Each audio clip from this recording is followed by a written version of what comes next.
قدمت الترشيح ديالي كعضو المجلس الوطني للاتحاد الاشتراكي، لانه التمثيليه ديال الجاليه ضروريه ومؤكده، الحزب ديالنا الاتحاد الاشتراكي دائما كان هو السباق في هذا الاتجاه، انه كان دائما يدافع عن المشاركه السياسيه ديال مغاربه العالم، وانه اكثر من ذلك تقدم بمشروع قانون للبرلمان كيطلب فيه حجز 30 مقعد لمغاربه العالم، ورغم انه لم يجد اخرين اللي يمشوا معاه في هذا السياق.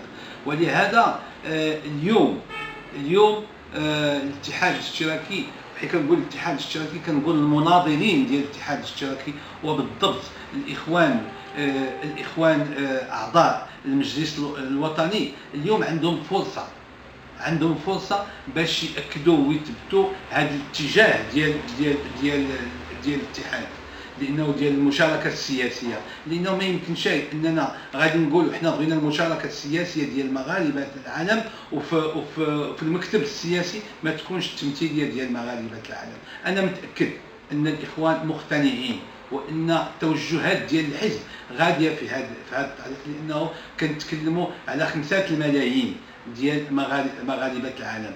هذه التمثيليه فهي اشاره لاصحاب القرار بانه غادي يكون الاتحاد الاشتراكي كيعطي واحد الاشاره للاخرين.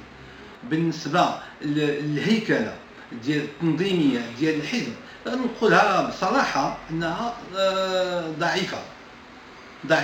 علاش؟ لان الطموحات ديالنا كبيره، بغينا نشوفوا الاتحاد الاشتراكي ممثل في جميع البلدان اللي موجودين فيها المغاربه، يكون قريب لهم باش يسمع ويستمع للطلبات ديالهم والشكايات ديالهم، يكون متقرب لهم.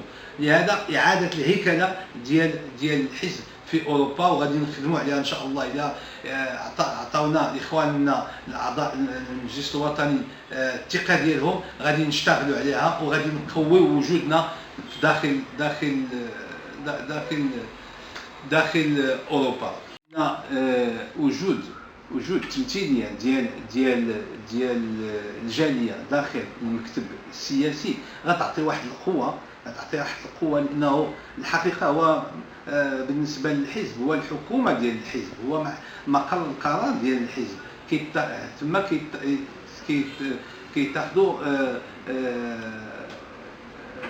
اجراءات وقرارات ديال الحزب، وحنا خصنا نكونوا تما باش نساهموا، باش نوضحوا حتى الاخوان ديالنا اللي عايشين هنا في المغرب على المشاكل اللي كتعيشها الجاليه وعلى الصعوبات اللي كتلقاها الجاليه، وخصوصا في هذه الظروف الصعبه ديال الازمه الاقتصاديه اللي كتمر منها اوروبا.